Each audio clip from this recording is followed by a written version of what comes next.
Você acabou de cantar ou ouvir essa melodia que fala que Deus pode transformar as nossas cinzas em vestes. Cinzas é sempre um ambiente ou um visual de humilhação, de quebrantamento. Na linguagem judaica, as cinzas eram utilizadas para jogar na cabeça do penitente como uma demonstração de humilhação, de quebrantamento diante de Deus. Então, quando um judeu, ele queria demonstrar para Deus que ele estava humilhado, quebrantado, arrependido, ele pegava a terra, ele pegava as cinzas e jogava na sua cabeça. Só que Jesus, ele vai além. As cinzas você pode maquiar. Você pode se vestir de saco. Você pode se vestir como mendigo. E você pode projetar uma imagem de humilhação, de humildade, de arrependimento exterior. Mas isso não encanta o coração de Deus. Por isso que a palavra vai dizer: parai de rasgar as vossas vestes e rasgai o vosso coração. Então, no lugar de cinzas, Deus quer ver o seu povo vestido de trajes santos, trajes de louvor. Essa indumentária espiritual reflete o caráter de Deus na vida do penitente. Quando nós nos aproximamos de Deus, arrependidos, porque o arrependimento nos leva à cruz, e o poder da cruz nos purifica do pecado, e a purificação dos pecados nos dá a graça de sermos vestidos ou revestidos de trajes brancos. Esse é o traje. Então, quando nós nos aproximamos de Deus, Deus não está muito preocupado se você vem com muitas palavras, ou com trajes, ou com gestos exteriores. Não, Ele quer ver o coração que você está trazendo. Que motivação você tem no coração? Arrependimento, confissão verdadeira. Então, hoje pela manhã, nós trabalhamos libertação e cura, o caminho inevitável para uma vida que deseja recomeçar. E agora à noite, na mesma sequência, nós vamos trabalhar libertação dos cativos. Por isso cantamos essa música, dentro da mesma visão. O contexto judaico, Jesus está sendo prometido em Isaías capítulo 61. Por favor, meu irmão, projeta Isaías 61, de 1 a 4. Esse texto vai nos falar a profecia a respeito do Espírito Santo que viria sobre Jesus. E essa profecia se cumpriu quando Jesus tomou a palavra e a leu em Lucas capítulo 4, verso 18, nós vamos encontrar Jesus dizendo assim: hoje se cumpriu aos vossos olhos esta palavra, esta profecia. Então, quando Jesus vem, Ele é a resposta para os oprimidos. Quando Jesus vem, Ele é a resposta para os cativos. Quando Jesus vem, Ele é a resposta para aqueles que estão aprisionados. Pode colocar.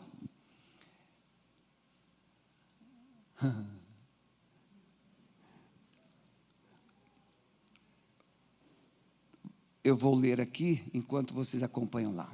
Apareceu?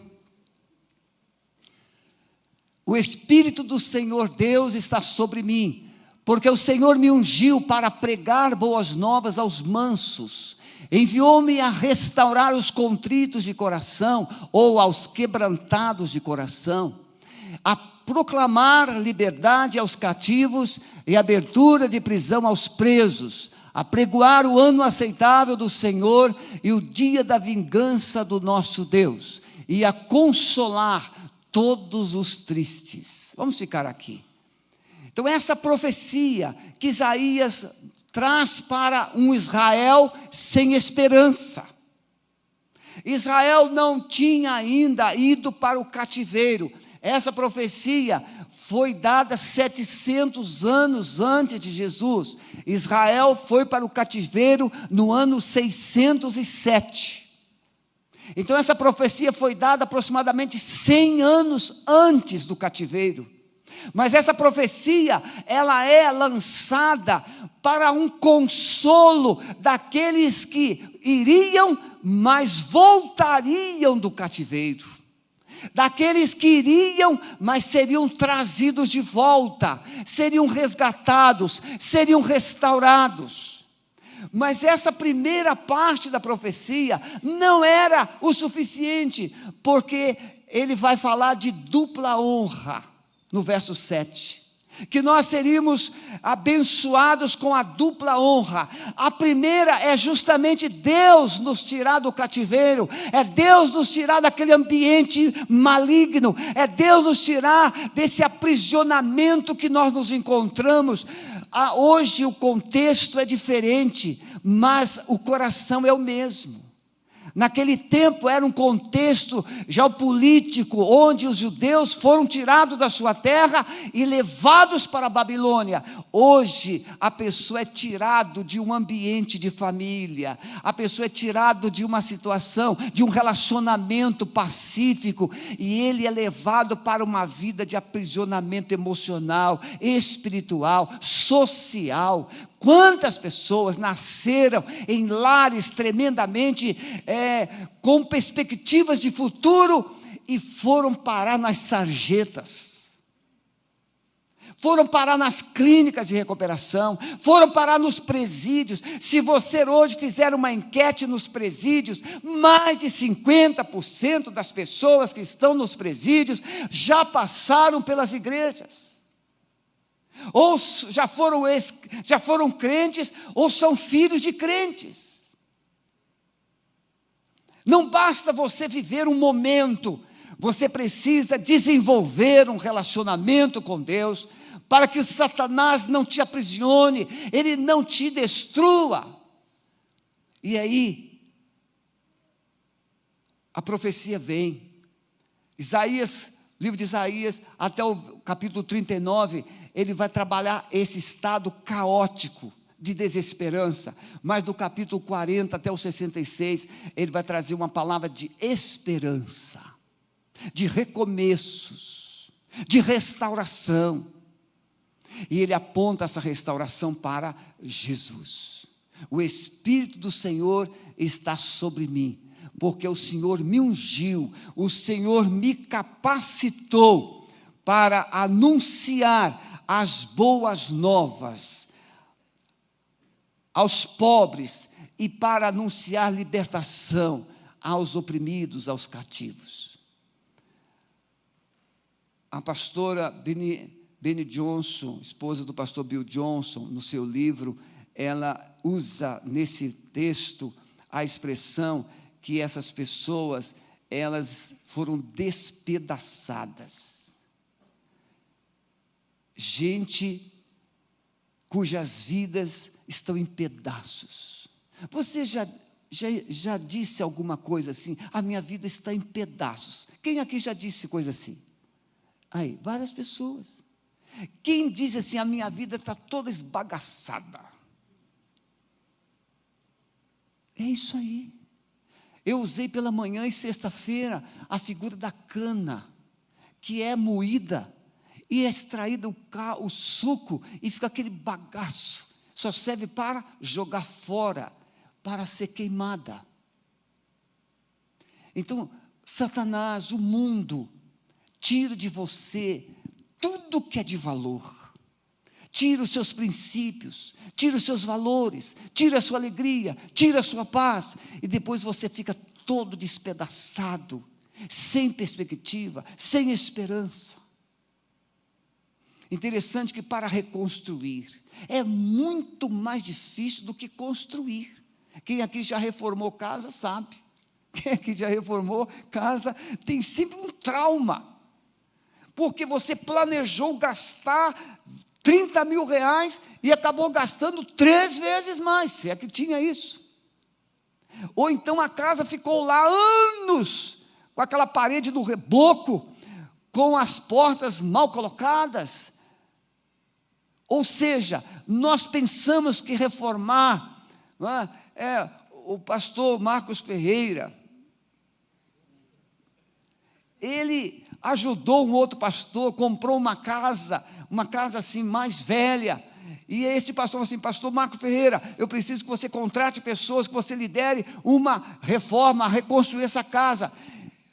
Aquele irmão gastou mais de 100 mil reais para reconstruir. Se ele tivesse demolido tudo e tivesse feito uma casa nova, talvez ele tivesse feito mais rápido e melhor. Remendar, reconstruir, restaurar é muito mais difícil. Por isso eu quero te dar uma palavra de desafio: mantenha a sua vida na presença de Deus, porque reconstruir dói, reconstruir leva tempo, reconstruir custa caro, e Deus quer restaurar a sua vida. Eu falei também hoje pela manhã que restaurar é Deus tomar você novamente como propriedade. 1 Pedro capítulo 2, verso 9, diz que nós somos propriedades exclusivas de Deus. Israel era propriedade peculiar, particular de Deus. Mas Israel se desviou, se afastou. Então Deus precisou trabalhar caro, trabalhar duro para retomar a propriedade que era dele, a vinha Israel, que havia se desviado de uma vinha boa, se tornou uma vinha brava, sem fruto, frutos amargos. Então restaurar é você voltar a ser propriedade de Deus. Eu não sou dono de mim mesmo, você não é dono de você mesmo. Deus comprou você, você pertence a Deus por dois motivos. Primeiro, por criação, Deus te criou, você é dele, porque ele te criou. Segundo motivo, porque ele te comprou com alto preço. 1 Pedro 1, 18, 19, porque fostes comprados com alto preço, não fostes comprados com ouro, nem com prata, mas com o precioso sangue de Jesus. Então você é propriedade de Deus duas vezes. Então quando o homem se afasta de Deus, Deus precisa trabalhar, Deus precisa investir para reconquistá-lo, para trazê-lo de volta, para que ele se torne novamente propriedade exclusiva dele. Amém, meus irmãos? Então nessa palavra eu quero que você entenda que Deus não estará apontando o dedo para você, te acusando de algo, te condenando por algo que você tenha feito ou não. Não, Deus está dizendo: eu estou te chamando de volta. É restauração. Por isso essa palavra de hoje, a libertação dos cativos. E como isso acontece? Essa é a missão de Jesus. Poder da missão e da obra de Jesus. Em 1 João capítulo 3, verso 8 diz: quem comete pecado é do diabo, porque o diabo peca desde o princípio. Para isso Deus se manifestou para desfazer ou para destruir as obras do diabo. No original, essa palavra, esse verbo destruir, pode significar tornar ineficazes todas as ações malignas, tornar nulas, sem efeito, pelo poder do sangue de Jesus. Todas as obras de Satanás se tornam sem efeito para a sua vida, quando você está debaixo das asas de Deus. 1 João capítulo 5, verso 18, ele vai dizer: aquele que nasceu de novo não vive pecando, antes conserva-se a si mesmo limpo, e Satanás e o maligno não lhe toca. Você está entendendo? Aquele que é nascido de novo, não vive em desobediência, não vive pecando, antes ele se conserva-se puro, limpo, e o maligno não lhe toca. Por quê? Porque quando Deus te compra, quando Deus te restaura, Ele coloca uma muralha de proteção sobre a sua vida, Ele coloca o Espírito Santo dentro de você, Ele coloca uma alegria, Ele te coloca vestes brancas. Quando o mundo espiritual, Ele olha para você, Ele não vê o Sebastião, Ele não vê o Pedro, Ele não vê o André, Ele vê Jesus na sua vida. É o escudo de Deus. Você é propriedade dele. Jesus é o nosso irmão mais velho. Nós pertencemos a ele. Então essa palavra hoje é para você. O poder da missão de Jesus é libertar os cativos, é trazer o homem à salvação, é tornar o homem novamente propriedade de Deus, é tornar o homem novamente habitação de Deus. Você já parou para pensar nisso? Se você recebesse o governador na sua casa para um café, um jantar, e você ficaria todo bobão. O governador foi na minha casa. Imagine o presidente da república. Imagine a rainha da Inglaterra. Hein?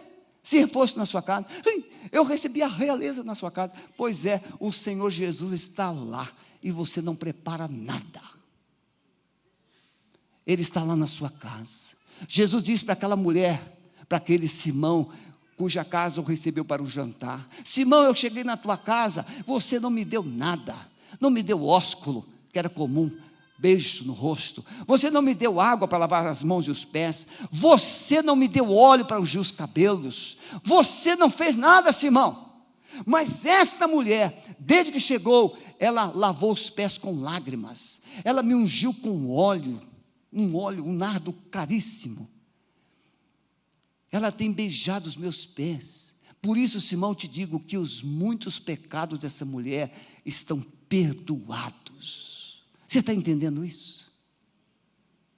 Habitação de Deus. Quando Deus habita, quando Deus separa, essa mulher de Lucas 7, de Mateus 26, essa mulher era uma mulher grata. Por quê? Porque ela sabia de onde Jesus havia tirado a sua vida, do inferno, e a colocara na luz. Agora ela tinha uma identidade, agora ela tinha vida, agora ela tinha alegria, ela tinha liberdade. Essa mulher, ela trabalhou 1 ano para expressar sua gratidão ao Senhor Jesus Cristo. O poder da missão e da obra de Jesus, pelo amor, restaurar a identidade do homem através do seu sacrifício na cruz. Isaías 53, versos 4 a 6 diz: verdadeiramente Ele tomou sobre si as nossas enfermidades, e as nossas dores Ele levou sobre si, e nós o reputávamos por aflito, ferido de Deus e oprimido, mas Ele foi ferido por causa das nossas transgressões, e moído por causa das nossas iniquidades. O castigo que nos traz a paz estava sobre Ele, e pelas suas pisaduras fomos sarados. Todos nós andávamos desgarrados como ovelhas, cada um se desviava pelo seu caminho, mas o Senhor fez cair sobre Ele a iniquidade de nós todos. Meus irmãos, o pecado nos separa de Deus.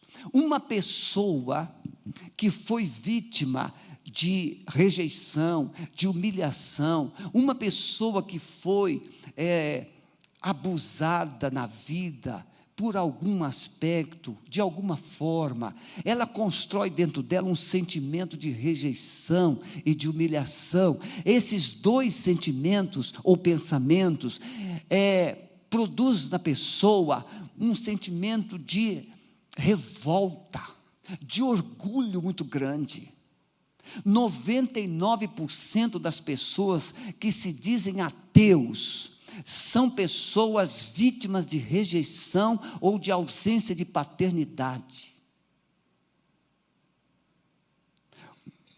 O pai, o homem, todos os pais aqui, levantem as mãos, por favor. Muito obrigado.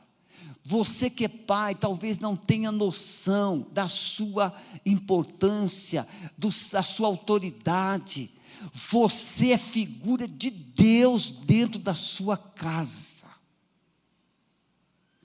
Por isso que muitos filhos não conseguem se relacionar com Deus, porque a figura paterna é ruim, é péssima, é má.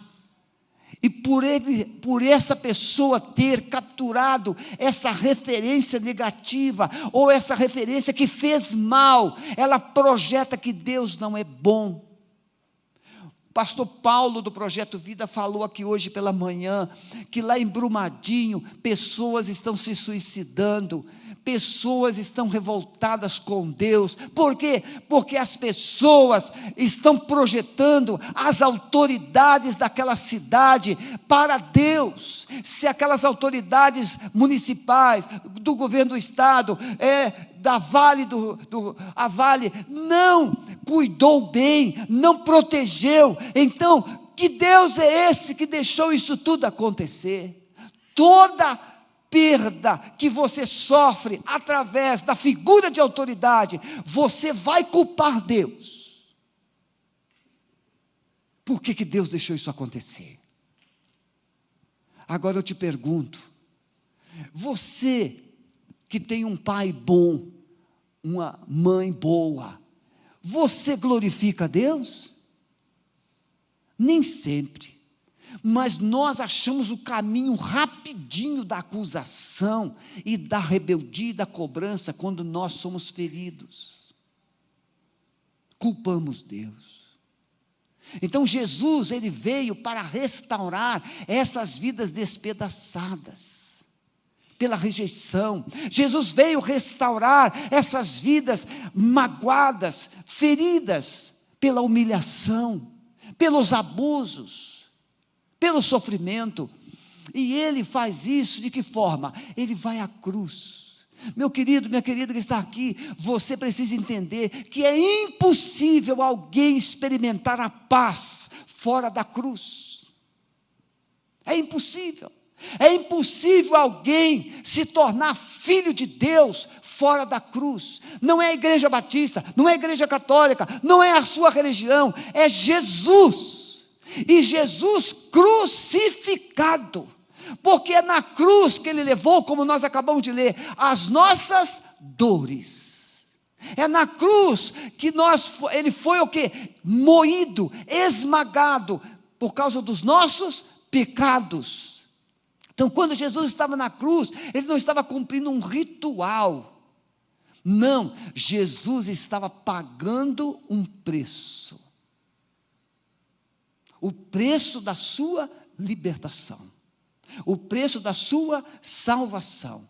A morte de Jesus é um ato forense, é um ato judicial, onde ele está assumindo a culpa no lugar do homem pecador. É o santo tomando o lugar do profano, é o justo tomando o lugar do injusto, é o Filho de Deus tomando o lugar do homem pecador e perdido. É o ato de substituição. Por isso que a Bíblia chama de sacrifício vicário. Ele substituiu cada um de nós naquela cruz. Então veja, nesse ato ele está te perdoando. Ah, pastor, então Jesus já me perdoou, está tudo bem. Sim, está tudo bem. Mas talvez esse bem ainda não chegou até você. Vamos imaginar que você deve lá no cartório algumas notas promissórias. 100 mil reais. E você não dorme direito. E você fica preocupado. Mas aí, o seu José foi lá no cartório e pagou. Você continua devedor no cartório? Continua? Não. O seu José foi lá e pagou. Então veja, você não é mais uma pessoa endividada. A dívida foi quitada. Mas na sua cabecinha, você ainda é devedora? Sim. Porque você não sabe. O seu José pagou, mas você não sabe. O seu José pagou, mas você ainda não tomou posse do recibo. Você não tem a nota promissória, paga. Jesus, Ele pagou a sua dívida, e o Espírito Santo é a nota promissória carimbada. Você está perdoado. Foi isso que Jesus fez na cruz. Quando Ele, naquela cruz, a primeira coisa que Ele fez: Pai, perdoa-lhes, porque não sabem o que fazem. Então essa restauração, ela começa com perdão. Perdão. Mas você entende, perdão é de Deus para você. E esse é o grande conflito no coração do homem. Entender perdão só do céu para a terra. Mas Jesus vai dizer o que na oração do Pai Nosso? Perdoa-lhes como nós perdoamos. Porque aquele que não perdoar, não será perdoado. Porque se não perdoardes aos homens as vossas ofensas, as vossas dívidas, o vosso Pai Celestial não vos perdoará. Então o perdão de Deus está condicionado a você? Não. O que Jesus está ensinando é: se de fato o perdão de Deus chegou até você, você vai revelar esse perdão de Deus perdoando os outros. É isso que ele está ensinando. Quem é perdoado, perdoa. Quem está magoado, não perdoa. Gente perdoada é gente resolvida. É por isso que você olha e vê uma pessoa rindo, brincando, e está bem alegre assim. Eu não sei por que fulano está só rindo o tempo todo. Parece que viu um passarinho. Você vai dar bom dia. Bom dia aonde? Tem gente que é mal-humorado o tempo todo. Por quê? Porque a graça não chegou ainda. Por isso que a restauração, a libertação começa com o perdão de Deus que veio do céu através de Jesus. Mas esse perdão de Jesus entrando no seu coração vai te autorizar, vai te habilitar a declarar a Satanás que agora você está livre. E livre, gente liberta, perdoa. Olha para o seu irmão que saiu de lado, sim, e aí? Você ainda está endividado ainda? Porque se você ainda está sonegando perdão, você está carregando o lixo. Você está dando a chave da sua vida para o inimigo. Então, perdão, essa obra de Jesus, o amor de Jesus na cruz, traz o perdão. E aí, o grande desafio do ser humano, quando ele se sente o quê? Rejeitado, humilhado, maltratado, abusado, ele passa por situações em que a vida dele se torna muito sofrida, e ele está procurando culpados. Pessoas que procuram culpados, quer fazer justiça. Mas nós não estamos dizendo que houve justiça lá na cruz. Aquele sacrifício não foi um ato forense, aquele sacrifício não foi um julgamento que Deus declarou. Está consumado, está perdoado. Então, se Deus já te perdoou dos pecados, aquele pecado que você sofreu, aquele abuso que você sofreu, não pode mais roubar de você a certeza de que você é amado e aceito. O livro de Amós traz um ensino do prumo de Deus. O que é o prumo? O prumo é uma ferramenta que o pedreiro usa para fazer com que a parede ela seja construída numa vertical perfeita. Sem o prumo, nenhum pedreiro, por melhor que seja, vai conseguir edificar a parede na vertical, ainda mais uma parede alta como essa. Você só vai perceber isso na hora do reboco. Você olha para a parede, até parece que ela está direitinha, mas na hora do reboco, tem 4 dedos de massa num lugar, tem 2 dedos de massa no outro, e é um prejuízo para a contratante. Por quê? Porque vai gastar muita massa, muito cimento. Parede fora do lugar é prejuízo. Então Deus, a aceitação é como aquele prumo. O prumo, ele mostra que a sua vida está no lugar, está certa, na obediência, relacionamento com Deus, na vertical. Mas quando o ser humano se sente rejeitado, aí aquilo que a gente diz assim, esse aí é um zero à esquerda. O que é um zero à esquerda? É uma pessoa bem sucedida? O que é um zero à esquerda? É uma pessoa mal resolvida, é uma pessoa que está na pior. Isso aí é um zero à esquerda, é uma pessoa toda esmolambada. Por que essa pessoa é um zero à esquerda? Porque a rejeição joga você para trás. A rejeição atrasa a sua vida, a rejeição amarra a sua vida no passado, a rejeição amarra a sua vida naquele fato que aconteceu lá. A rejeição te aprisiona.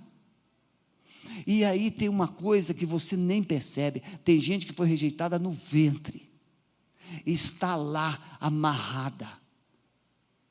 Por isso que tem pessoas que são bebês, não crescem, cheia de mimimi. Já viram as criancinhas? As crianças a criança tem 10 brinquedos, a outra tem um só. Aqui tem 10, quer tomar o que tem um. Isso é criancice. Ela não cresce, ela não compartilha, coisa de criança. Todas são assim, com raríssimas exceções. Então, quando o ser humano é imaturo, ele fica de mimimi. Mas Deus criou você para viver com uma parede que passou pelo prumo. O prumo de Deus é a verdade. E a verdade é que você foi aceito na cruz. Mas na sua mente você ainda foi rejeitado, no seu coração você foi humilhado, na sua história você só perdeu. Isso é coisa do passado, mas a verdade é, você foi aceito pelo céu.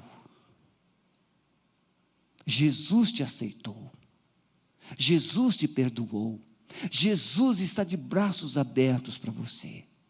Então a segunda coisa, primeiro é o perdão, a segunda é o quê? Aceitação. E a terceira, libertação. Só depois de você ser perdoado, de você ser aceito, é que você é liberto. Porque a libertação não é um ato. Sai! Uma vez eu fui visitar uma família lá no Rio de Janeiro, e a vovó chegou e falou assim, pastor, meu netinho já sabe orar, já sabe orar. Ah, é, meu irmão, é? Ele já sabe orar. Vem cá, meu netinho, vem cá, olha aí para o pastor ver. O garotinho, sai, sai, sai, sai. Ele frequentava a Igreja Universal. Então tem muita gente que pensa que a vida vai ser resolvida assim, sai. Não resolve. Porque o que entrou há 40 anos não vai sair assim, sai. Pastor Cote ensina que libertação é reeducação. Você foi educado a vida toda como gente sem valor, como gente que não tem nenhum valor. Foi humilhado, foi depreciado, foi pisado, e aí simplesmente um sai. E você, tudo mudou. Não, você experimentou uma alegria do Espírito Santo que te deu aceitação. Mas o diabo virá todos os dias para dizer assim, você pensa que acabou? Você pensa que acabou? Você pensa que acabou? Não, você não presta. Você pensa, olha esse pessoal aí da igreja, você pode até estar ouvindo isso agora aí. Tem gente que senta nessa cadeira aí, o diabo fica no ouvido assim, isso é bobagem, você vai acreditar nisso? Esse pastor aí, ó, é isso aí. Não é assim? Só que a libertação é você desaprender o que você aprendeu errado e você voltar a aprender o que é verdade. E reaprender sempre. Por isso que o imaturo é aquela pessoa que acha que não precisa aprender nada. Não, já sei. Ele está falando assim, não, isso aí tudo eu já sei. Você sabe apenas no assentimento, no intelecto, mas você ainda não experimentou. Por isso que Jesus vai dizer em João 17,3, a vida eterna é essa, que te conheçam. É se conhecer, é experimentar, é se relacionar, é desenvolver o relacionamento íntimo e profundo com Deus. E ninguém tem relacionamento íntimo com Deus sem primeiro se tornar filho de Deus. O filho tem acesso em tudo que o pai tem. Então você precisa ser perdoado, você precisa ser aceito, e aí então você é liberto pelo poder do amor de Jesus Cristo, o nosso Senhor. Então é isso que é libertar os cativos, restauração dos contritos, ou restauração dos quebrantados de coração. Você vê, quando Deus manda Jeremias descer à casa do oleiro, o vaso é quebrado na mão do oleiro. Quem aqui já foi numa olaria para ver o oleiro trabalhar, na casa que trabalha com porcelana, seja o que for, você vê, o barro, ele está na mão do oleiro, e aquele barro, ele é umedecido, ele coloca sobre a roda, e ele vai trabalhando, ele vai trabalhando, ele vai trabalhando, mas se porventura aquele barro, ele der alguma dificuldade de dar forma que o oleiro quer, aquele oleiro pega o barro todinho, esmigalha de novo, transforma ele numa pelota, massa, e depois coloca sobre a roda de novo para girar e voltar a fazer dele outro vaso. Você está entendendo? O que Deus vai fazer com você essa noite? Ele vai te pegar, vai te quebrar, vai te amassar, mas Ele vai refazer. Quando Deus pega a gente e amassa a gente, quebra a gente, dói. A gente até fala assim, Deus não me ama. Não é assim? Eu sempre uso a figura da criança quando vai fazer um curativo.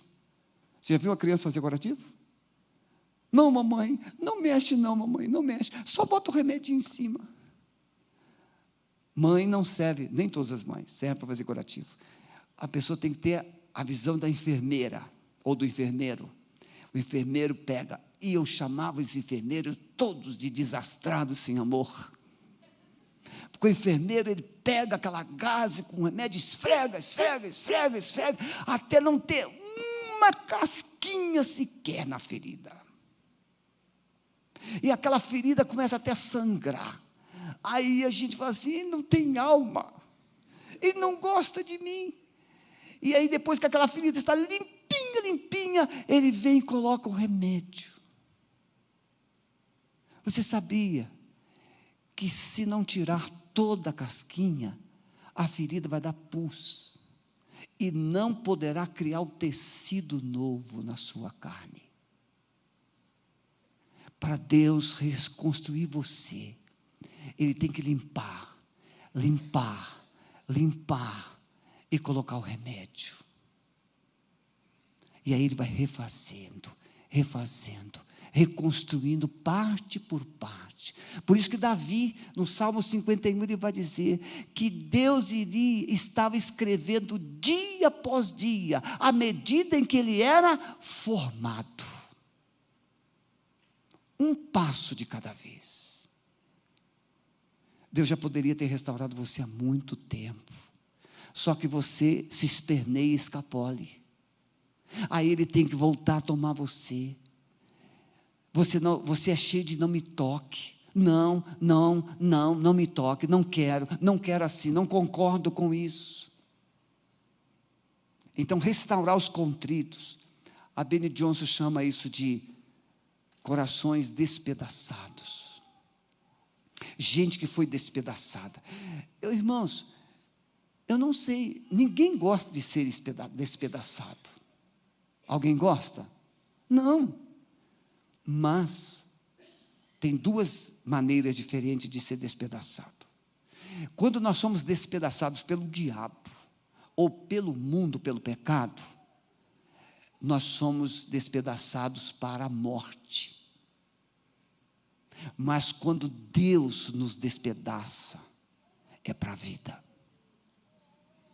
Paulo, escrevendo aos Coríntios, no capítulo 7, ele diz que há arrependimento para a morte e arrependimento para a vida.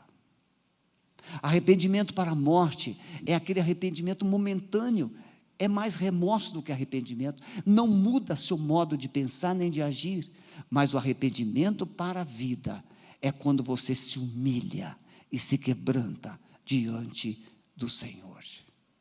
Ele muda a sua história. Então, restauração dos contritos de coração.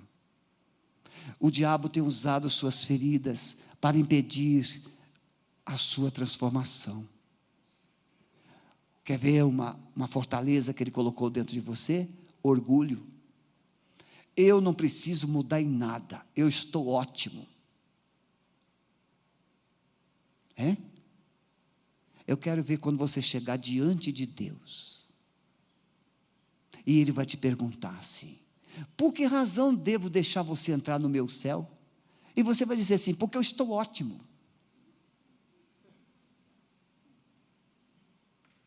Eu fiz tudo certo, não errei. E talvez ele te pergunte: então por que razão meu filho precisou ir lá se humilhar e morrer naquela cruz, se você era tão certinho? Você está entendendo? Então Satanás usa o orgulho para lançar em você uma armadilha, um aprisionamento, para dizer assim: eu cuido de mim, eu me basto. Irmãos, quando eu vivia nas baladas, com 22 anos, eu era chefe dos Correios, e eu tinha um grupo de amigos, junto com meu irmão, mais velho que eu, e esse amigão, tinha um que era aquele camarada mais assim, mais bem de vida, mais saído, ele era quase sócio de um cartório no Rio de Janeiro, e ele ganhava muito dinheiro, naquele tempo que o Fusca era carro. Você lembra desse tempo? Então aí eu me converti, e aí eu cheguei lá na casa do meu irmão, e ele estava lá, e lá tinha estacionado assim no portão da casa do meu irmão, um Fuscão. Lembra do Fuscão? Tinha o Fusquinha e o Fuscão, e aí o Fuscão estava lá. Ele falou assim: e aí, Brito, está vendo esse carro aqui, esse Fuscão? Sabe de quem? Eu disse: não, é meu. Sabe quem me deu? Eu me dei. Mas, irmãos, ele não estava falando aquilo para se exibir, não. Ele estava falando aquilo para me ferir, porque eu era colega de copo, e agora eu estava com a Bíblia na mão. Eu, quando me converti, eu carregava a Bíblia até para ir no supermercado. Não é, meu amor? A gente ia fazer compra, eu e Sueli, recém-casados, a gente ia para o supermercado, o carrinho de compra, a minha Bíblia está na frente, botava na frente. Eu era um crente terrivelmente. Uma vez eu fui capelão de uma escola há 7 anos, aí os professores falaram assim: mas pastor, por que o senhor anda com essa Bíblia o tempo todo? Eu falei assim: eu não sei, eu gosto dela. E eu acredito que o diabo muitas vezes tentou usar essas pessoas para tirar a Bíblia de mim, mas eu era apaixonado, sou apaixonada pela palavra de Deus, é a Bíblia, é o poder de Deus. Então veja, mas ele tenta dizer que você pode, que você é suficiente. O orgulho, não, a religião não vai te levar a lugar nenhum, seus esforços não te levarão a lugar nenhum, mas Jesus é o caminho que te leva até o trono de Deus. Ele é o caminho, Ele é o caminho, é Jesus. Então veja, primeiro Ele vai restaurar você, os quebrantados, sarar as suas feridas, e aí quando Jesus, Ele entra na sua vida, aquela ferida, Ele vai colocar um remédio, no lugar da dor, agora, consolo, alegria, no lugar das cinzas, vestes de louvor, restituir, trazer de volta os pedaços, trazer de volta. Quando uma pessoa se envolve em adultérios, prostituição, a Bíblia diz que o sexo transforma as duas pessoas numa só. Você pensa que tem gente que é uma colcha de retalhos, Eu estou falando isso aqui com temor de Deus, não estou aqui te humilhando não, nem te acusando não. Toda pessoa, seja homem, seja mulher, que se envolve com outro parceiro que não seja o seu marido, a sua mulher, é uma colcha de retalhos, porque você se une, e Paulo diz que você se une, se torna um só corpo com aquela pessoa. E aí, transa de novo, transa de novo, transa de novo. Tem gente que é uma colcha de retalho toda colorida. E aí Jesus precisa pegar você e reconstruir tudo, refazer tudo, reconstruir. E como é que ele faz isso? Ele tem que desligar o que não é seu, e ele vai trazer o que é seu, mas ficou lá. As partes, ligação de almas, as partes suas. Por isso que tem gente que está vivendo assim, todo um sentimento de vazio, porque, claro, pedaço de você está espalhado pela cidade. E quando Jesus entra na sua vida, Ele traz de volta todas as partes suas que ficaram. E Ele retira de você todo esse lixo que estava, e Ele coloca na cruz, e coloca vestes novas sobre você. Então, quando a gente prega e fala de adultério, hoje as pessoas estão assim simplificando, relativizando tudo. Não, adultério é adultério, e a Bíblia chama adultério quando você é infiel a Deus. Restituir, reconstruir seu interior, fazer de novo, te dar uma nova identidade. A mulher pecadora é um exemplo disso. Essa mulher agora transformada, um coração livre para amar a Jesus. Antes ela era conhecida como uma prostituta, mas agora ela está aos pés de Jesus, e ela está num lugar público. Ela está ajoelhada, chorando, lavando os pés de Jesus com lágrimas, beijando os pés de Jesus. Você acha quantas pessoas, como aquele Simão, fulminaram aquela mulher com críticas? Mas, irmão, gente perdoada é gente resolvida. Às vezes acontece, eu chego assim e estou todo feliz, vou abraçar alguém, mas a pessoa está triste comigo por algum motivo que eu não sei. Mas como eu estou resolvido, eu vou abraçando. Você já viu? Vem cá, Jefferson, você que é mais rápido, rapidinho. Olha aqui, olha como é que tem gente que abraça assim, ó. A gente vai abraçar uma pessoa como? A gente faz assim, né?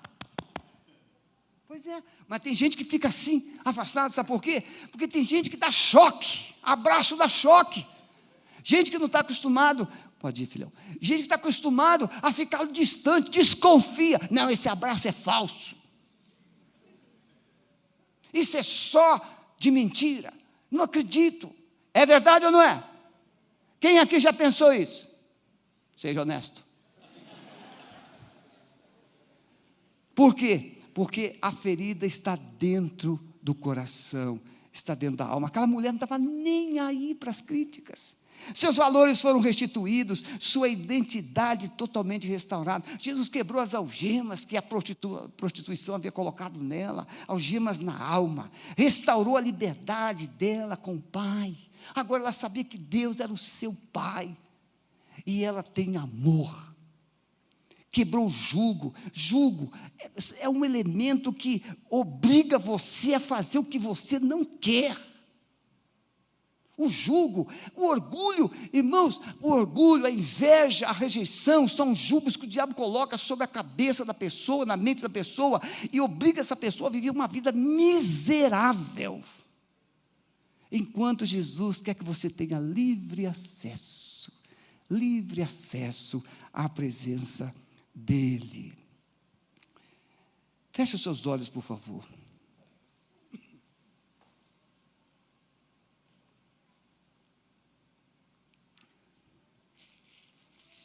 Jesus está aqui hoje para te libertar. Ele veio aqui hoje para libertar os cativos. O desafio é: quem se considera cativo, preso? Quem se considera carente da graça?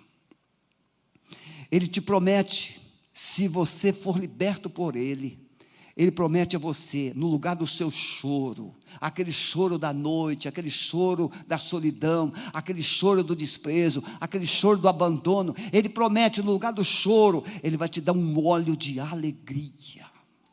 É uma unção do Espírito Santo que vai invadir o seu coração e você vai começar a rir sem explicação. Óleo de alegria. No lugar da angústia, Ele vai te dar vestidos ou vestes de louvor. Você vai começar, no lugar da angústia, a cantar. Louvar a Deus. Gente angustiada não tem condições de adorar, mas gente curada consegue exaltar e glorificar a Deus. Ele vai te dar uma nova identidade. Diz a palavra que você será chamado de carvalhos de justiça. Eu quero que você abra os olhos agora. Coloca aí, meu irmão, essa página do carvalho. Eu quero que você preste atenção. Existem aproximadamente 600 espécies de carvalhos. Aquele carvalho tem 1.400 anos. Nos Estados Unidos. O carvalho é um tipo de árvore que quanto mais a tempestade bate, assola, mais as suas raízes são aprofundadas. Por isso, o sinônimo ou o carvalho, ele reflete 3 verdades. Ele reflete submissão, resistência e perseverança. O carvalho não briga com a tempestade, simplesmente ele se submete a Deus e vence a tempestade. É isso que Pedro diz em 1 Pedro 5, Tiago 4, submetei-vos a Deus e resisti o diabo, e ele fugirá de vós. A submissão a Deus é uma evidência de quem é carvalho de justiça. A submissão a Deus, gente que é submissa, é gente que foi curada, é gente que foi transformada. Orgulhosos não se submetem a Deus, nem a ninguém. Mas gente curada se submete a Deus. Por isso a palavra diz, submetei-vos a Deus, achegai-vos a Deus. Resistência. Somente gente que se submete a Deus vai conseguir resistir às intempéries da vida, aos ataques do diabo, às resistências da vida. E você vai perseverar. Então veja, pode passar as outras imagens, você vai perceber que o carvalho de justiça é o nome que Deus dá para aqueles que Ele cura e liberta. Para aqueles que Ele transforma. Você se torna uma pessoa totalmente maleável nas mãos de Deus, raízes profundas. Nós estamos vivendo o ano dos recomeços, restaurando os fundamentos. Jesus diz em Mateus 7, que aquele que ouve a sua palavra e crê, pratica, é semelhante ao homem que edificou sua casa sobre a rocha. Obediência a Deus é construir uma vida estável sobre a rocha. Como é que está a sua vida? Como é que está a sua história? Como está o seu coração? Qual é a área que Deus precisa curar hoje? Qual é o cativeiro que Deus quer hoje te libertar? Ele veio para libertar os quebrantados de coração. Se você nesta noite deseja se dobrar diante de Deus, se submeter a Deus, entregar a sua vida para Ele trabalhar, Ele vai fazer isso. Ele vai te transformar em carvalho de justiça. Amém, meus irmãos? Vamos ficar em pé. E se você nesta noite quer colocar a sua vida nas mãos de Deus, o barro na mão do oleiro, pode deixar o seu lugar e venha aqui, nós vamos orar por você. Em nome de Jesus. Pode deixar o seu lugar e venha. Em nome de Jesus. Vocês que estão aqui à frente, eu gostaria que vocês ficassem em pé. Todos em pé. Por favor. Eu quero pedir que outros irmãos viessem aqui. Eu quero uma pessoa abraçada com cada um desses irmãos, homem com homem, mulher com mulher. E você vai começar a profetizar restauração nesse coração. Restauração nesse coração. Acabou o tempo do aprisionamento. Ainda temos aqui, preciso de mais mulheres aqui. Tenho mais 4 mulheres aqui, 5. Preciso de mulheres aqui. Lá na... Isso. Mais uma ali. Tem mais aqui, ó. Mais uma mulher aqui. Isso. Cameg. Temos aqui mais 2 ali. Mais mulheres aqui, por favor. Irmãos queridos, por que eu estou fazendo isso? Porque é esse abraço aqui, ó, que Deus quer te dar. É esse abraço que Deus quer oferecer a você. Um abraço de restauração. Um abraço de cura. Muitas vezes o que você mais precisa é de um abraço de Deus. E esse abraço restaura a sua história. Isso, profetize na vida delas. Um tempo novo está começando. Uma nova história. Muito bem. Agora vocês que estão aqui à frente, olhem para mim. Quando Deus nos transforma em carvalho de justiça, carvalho dá fruto. Carvalho resiste à tempestade. Carvalho é símbolo de força e autoridade. Vocês vão prometer a partir de hoje, a partir dessa noite, que vocês vão enfrentar, vocês vão olhar para as mesmas circunstâncias de antes, e vocês vão dar uma voz de comando. Vocês não serão mais embalados pelas tempestades, mas agora vocês vão dar uma voz. Olha aqui tempestade, olha aqui circunstância. Eu sou carvalho de justiça. Deus falou que eu sou carvalho de justiça. Então comece agora a recuar, porque eu não vou ceder. Eu sou resistente, eu sou submisso a Deus, e eu sou perseverante. Eu vou até o fim, e eu vou te engolir. Eu vou te vencer. Você precisa ter voz de Deus na sua casa e no seu coração. Por último, talvez você tenha ficado aí na sua cadeira, mas você desejou muito estar aqui à frente. Não precisa vir, mas passe lá no estande. Pastor Maurício está lá com a sua equipe. Dê o seu nome. Você que não veio aqui à frente, dê o seu nome. E o pastor Maurício vai ligar para você depois. E você também será acompanhado. Amado Espírito Santo, muito obrigado, porque a tua palavra é poderosa, e ela trouxe esperança, ela trouxe perdão, ela trouxe restauração. Tua palavra é viva, a tua palavra é a boca do Senhor, e quando o Senhor fala, as coisas acontecem. Amado Espírito Santo, eu peço que o Senhor agora derrame uma unção, óleo santo, sobre esta palavra que foi semeada nesses corações, para que esses carvalhos cresçam, se desenvolvam, sejam fortes, sejam resistentes e sejam frutíferos para a tua honra e para a tua glória. Nós profetizamos um novo tempo, uma nova história nesses corações, em nome de Jesus. Abençoamos também, Senhor, a essas pessoas que estão em seus lares, nos acompanhando. Eu lanço uma palavra sobre essas casas, eu lanço uma palavra sobre esses lares, e profetizamos que o cativeiro acabou nessas casas. Uma nova história está entrando nessas casas e nessas famílias. Oramos assim, no precioso nome de Jesus. Amém, amém. Deus abençoe, vão na paz. Sexta-feira, nosso culto de libertação, às 20 horas.